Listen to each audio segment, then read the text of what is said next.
One, two, three. My name is Matthew Yang. This is my first year in the Madera Induction program. I am currently at Madera South High School teaching Math 1.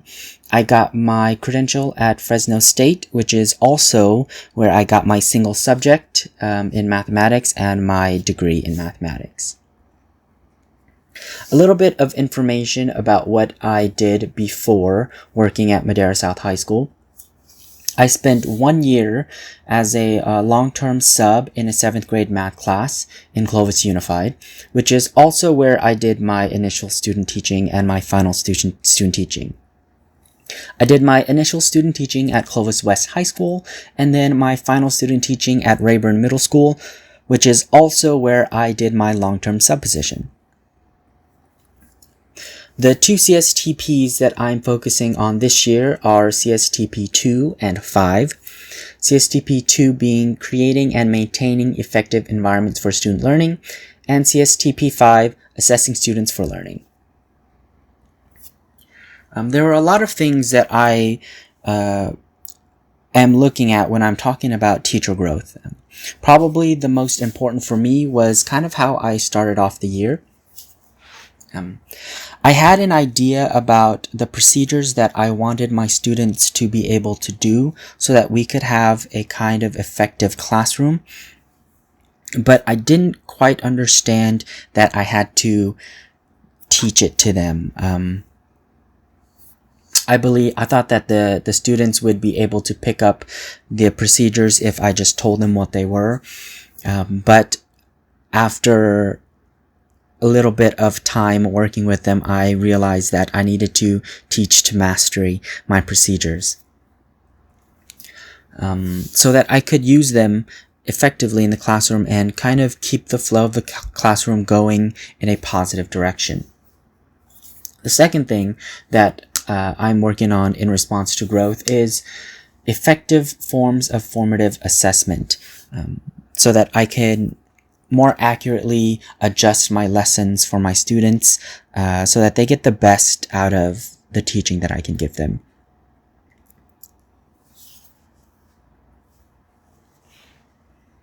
So I will start with my individual learning plan and my first goal. Pertaining to CSTP 2. Specifically, I'm looking at CSTP 2.6, employing classroom routines, procedures, and norms to support positive behavior and ensure a good climate in which our students can learn. My goal that I set for myself was I will strengthen my classroom management skills to enhance my classroom routines, which will facilitate productive silence and productive noise. So what I wanted my students to be able to do was to be able to perform the procedures that I had put in place without me needing to redirect them the entire time. And hopefully, if they are able to do these procedures, we maximize the amount of learning in the classroom, which will improve their NWEA scores by the end of the year. This represents my pathways to how I was going about enhancing my classroom routines. First, I began attending the Madera Classroom Management Method, and using the strategies from that class, I apply them to my classroom. That's where I got the Teach to Mastery term for. We set up Teach Twos in that class and began to use them in my classroom so that I could more effectively implement procedures like going to use the restroom, asking questions, or submitting work. And then in that classroom management class, I also began to set up a specific kind of seating chart for my classroom so that my students could more effectively have conversations with each other using Kagan structures and in groups. The biggest change that I had at that moment was reorganizing my classroom so that I had an interior loop so I could walk around and actively monitor all of my students quickly and effectively. One of the best tips I got from that classroom management class was that you want to be able to get to about anywhere in your room in as few steps as possible. While I was attending that classroom management class, I also attended a single Kagan training during the spring semester, at the start of the spring semester in January. And then I began to implement 2K structures into my classroom, round robins and then round tables in my warm-ups. The round robins were a little bit difficult to start with my students. They, since it was a new structure for them, they had a little bit more of a difficult time buying into that. But the round tables, where they wrote instead of having to speak, was a little bit easier of a transition for my students. Along with the Kagan structures, I have been using sentence frames for most of the year so that my students could effectively have conversations with each other and sometimes just have a place to start off when they're doing their work.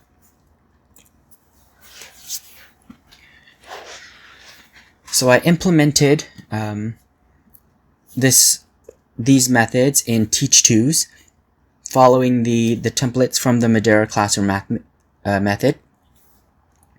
And then again, I did redesign my classroom so that it better represented the cooperative learning groups.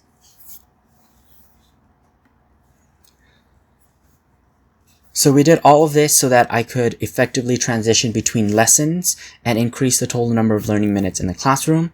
And that way the students could also effectively discuss and ask questions, which have been shown to lead to better retention of the content.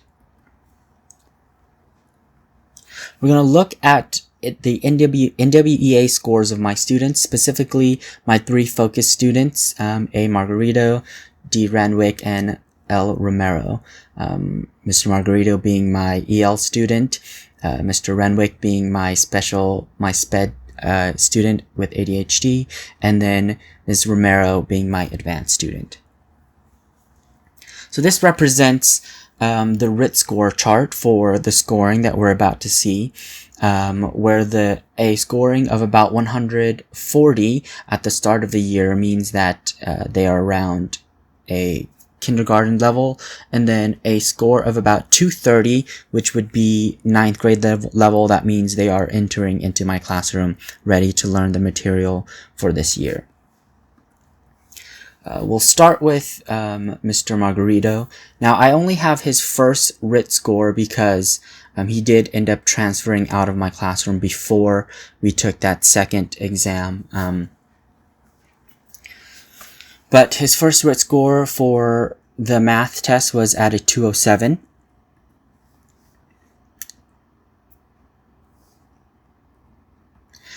For Mr. Renwick, his first RIT score in the math test was 183 and then went up to 204 by that second semester. So he jumped quite a bit in that RIT score.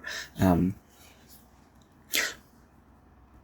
then finally, for my last one, my advanced student, her starting RIT score was 235.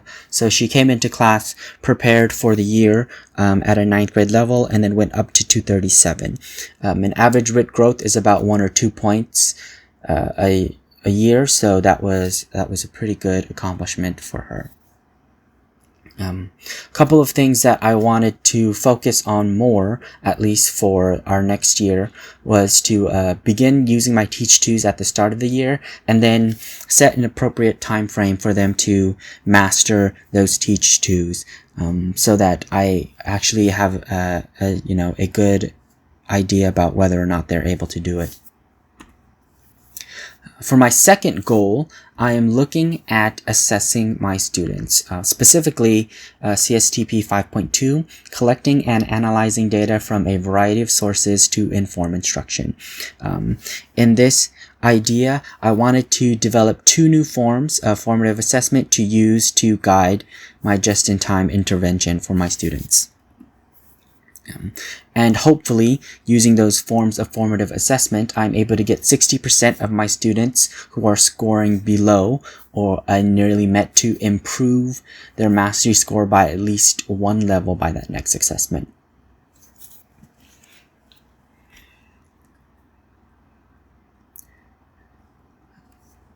in this general idea, I want my students' grades to increase, and then for them to also begin to build a form of efficacy so that they can self-assess themselves on a regular basis.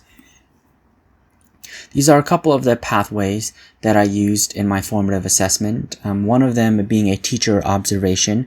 I went to observe a teacher who demoed a lesson using the TI Inspires.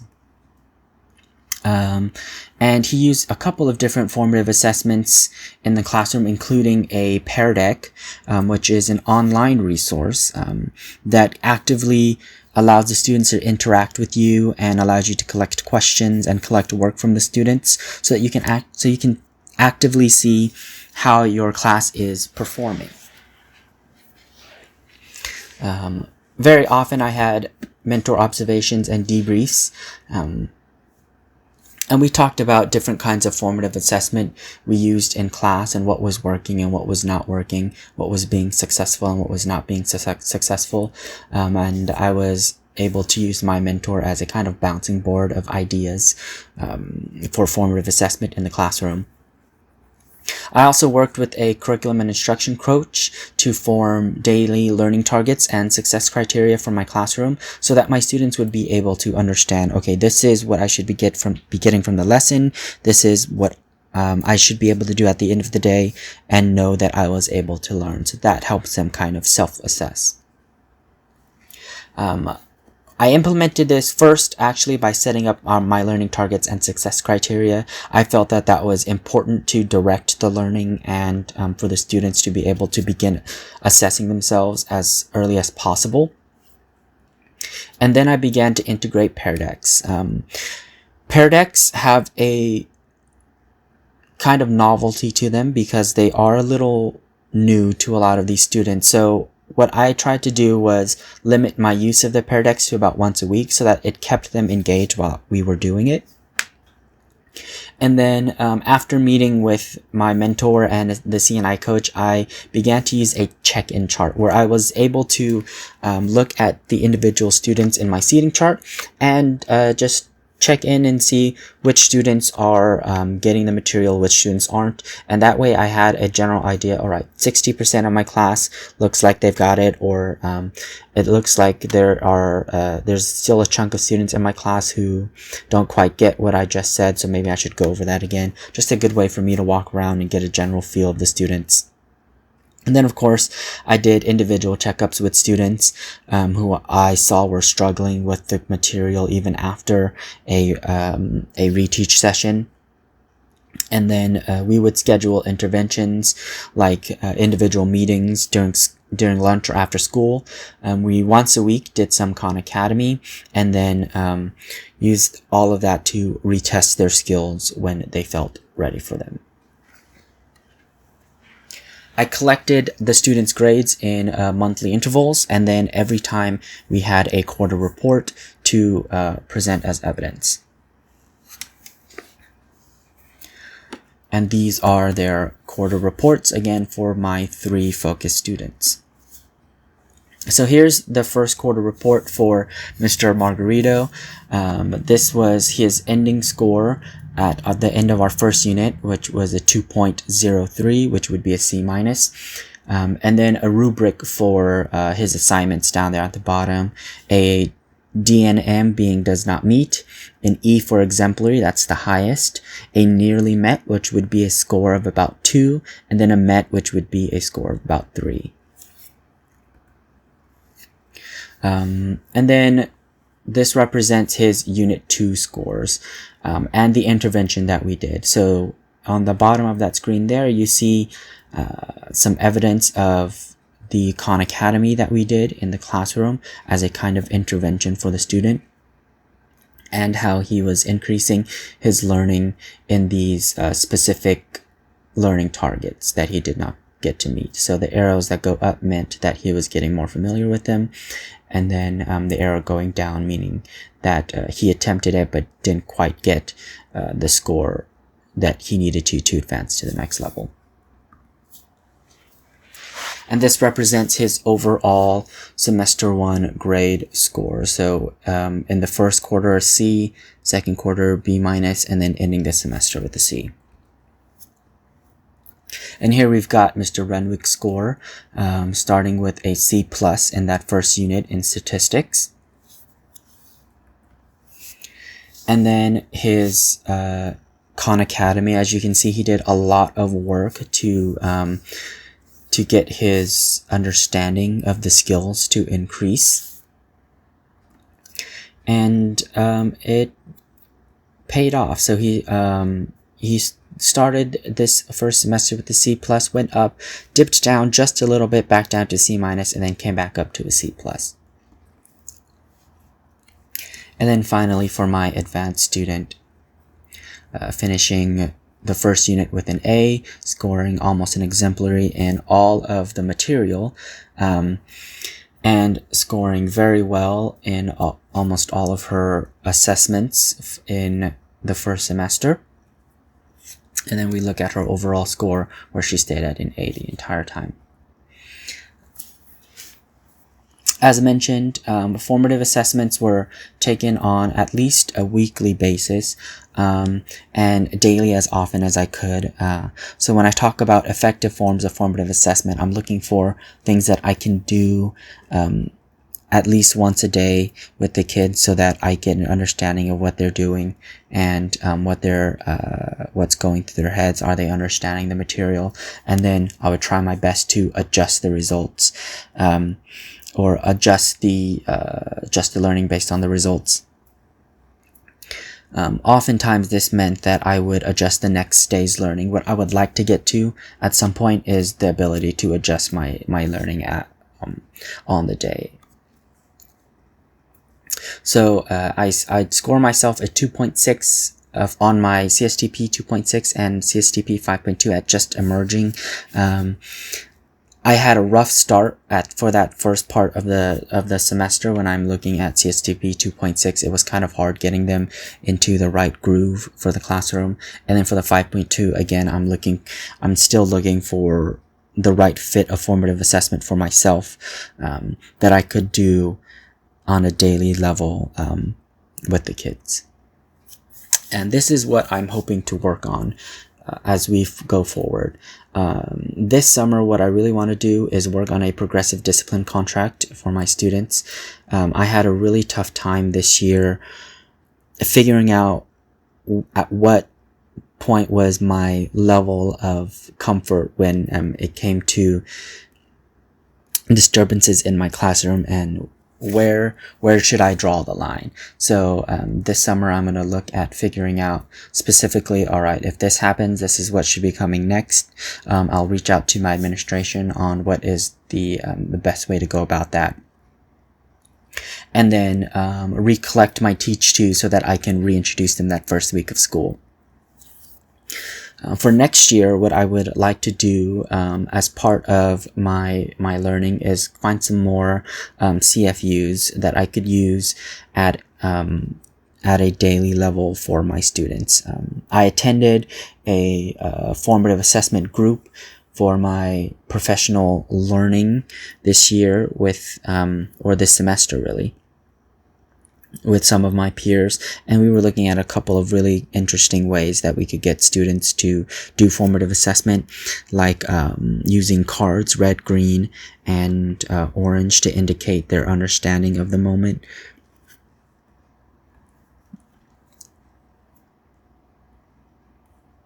And then finally, 5 years from now, what I would like to do is have a whole bunch of formative assessment tools at my disposal that I could use, ideally every 5 to 10 minutes, which I have read is the best amount of time that we could use formative assessment to actively adjust my lessons for my students.